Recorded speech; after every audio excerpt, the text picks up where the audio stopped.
So we've seen a lot of quarterbacks move already in this offseason. Matt Ryan to Indy, Deshaun Watson to Cleveland, Mitch Trubisky to Pittsburgh. And of all these quarterback moves, Russell Wilson to Denver, we have two guys out there unsigned, Jimmy Garoppolo and Baker Mayfield. Now, Jimmy Garoppolo's lack of offers is fairly predictable. Kyle Shanahan's an offensive genius, and he's bailing on him. Doesn't help the market. Secondly, an injury-plagued career. Third, he can't throw a football due to surgery on his throwing arm for a month. Those would appear to be major roadblocks. An offensive coach is like, I'm moving off him, gets hurt a lot, and now can't throw a football for 4 months. What is it going to say if Jimmy Garoppolo is signed before Baker Mayfield? Baker Mayfield is now ready to play. He's cheaper than Jimmy Garoppolo. He can throw a football probably in about 2 weeks. And he's younger and is a better overall talent with a better arm. That's why he was the number one pick. If you look at all the quarterbacks that have moved, all have issues. Trubisky, a limited arm talent. But he's a nice guy and he's athletic. Matt Ryan, declining, immobile. But he's viewed as a nice guy, smart guy, gets along with people. Deshaun Watson, a lot of baggage, viewed as a supreme/elite all-time talent. All that's left is Baker and Jimmy Garoppolo. And according to John Lynch, the Niners GM, they already have a team willing to give up a second-round draft pick or two to get him. The only quarterback not moving, no offers, crickets, is Baker Mayfield. Is he the least talented? No. Is he the least healthy? No, that's Garoppolo. His inability to get along with people, his inability to fall on the sword is literally taking a playoff game winning quarterback in Cleveland off the market. Now think about that. If I told you 4 years ago, Baker Mayfield will actually be 500 and win a playoff game, do you think you'd figure the Browns would let go of him a year early and he would have no trade market? Just say that out loud. Yeah, Baker Mayfield's going to go to Cleveland, the NFL's worst franchise, 4 years, 500 record with two really bad coaches, one of them, Freddie Kitchens, who's never really been a coordinator, and oh yeah, he'll win a playoff game. He'll beat Pittsburgh. Yeah, they dumped him a year early. This is why when he grabbed his crotch at Oklahoma, this is why when I heard he was difficult at the Senior Bowl, I'm not beating up on anybody. There's no reason for Baker to not have a market. He's not in the worst physical shape. He's not having surgery on his throwing shoulder. He doesn't have 22 civil cases. He doesn't have a weak arm like Trubisky. And he's not that expensive like Deshaun or Garoppolo. It's the inability to get along with people. Owners, GMs, media, teammates, medical staff. Being likable, I know it sounds corny and very Midwest. It matters. It matters on the coasts too. You know, I saw the stories about Urban Meyer not knowing who Aaron Donald was. I consider Urban Meyer and Zion Williamson as a talk show host to be one of the same.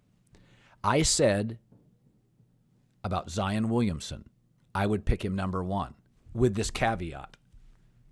Huge concerns about his weight and huge concerns about his ability to stay healthy. So he really was both of what I thought he would be. Tremendous and injury-plagued. When Urban Meyer got hired, I said the same thing multiple times on the air.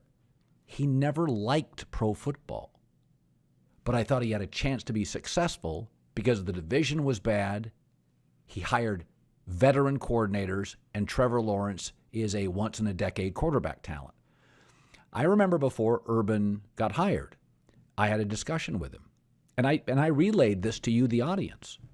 Urban Meyer never watched Sunday football. Sundays for Urban Meyer was breaking down Ohio State tape. He told me that. It was in my office. He said, I'm trying to figure it out very quickly. I never loved the NFL.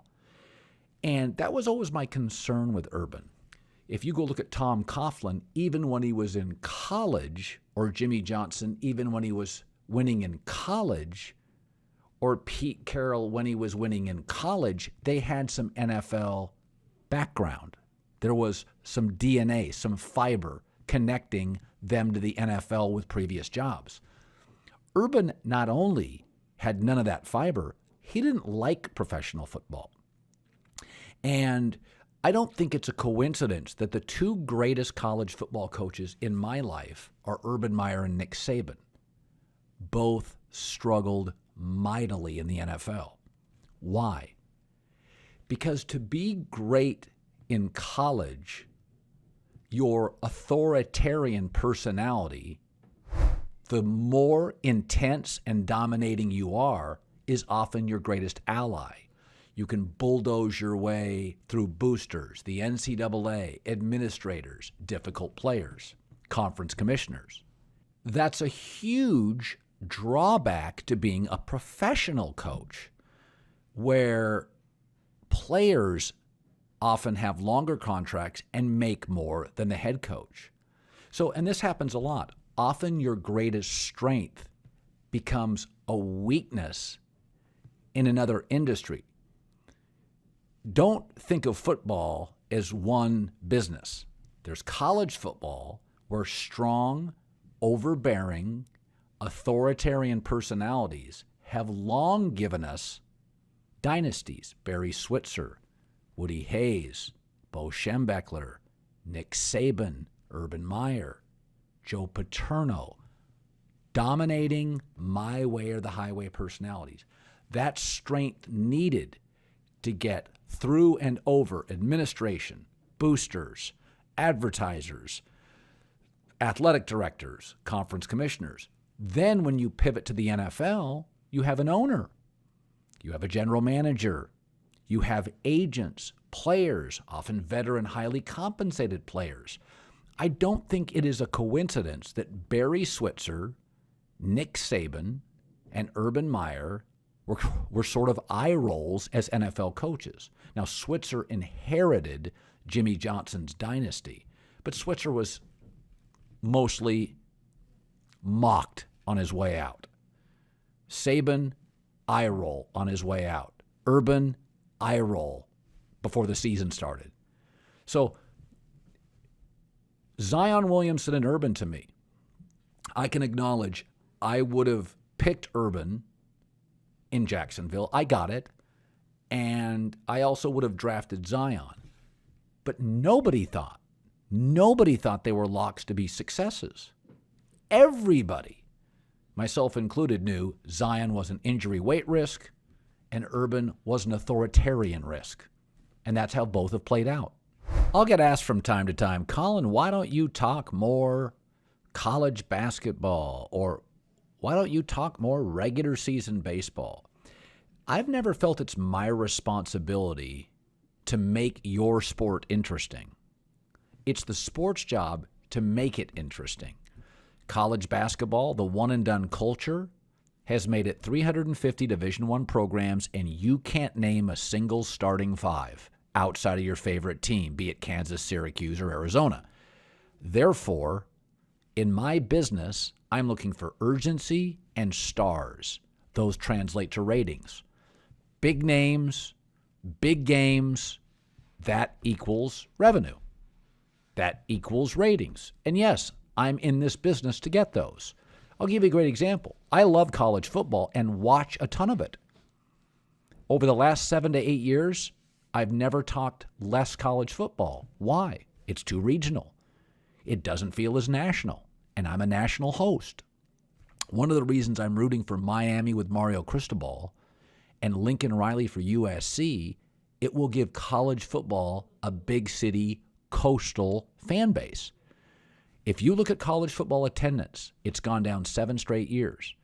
If you look at college football ratings, those have been trending down for the last 7 to 10 years. Why? It feels like the sport is monopolized by the SEC.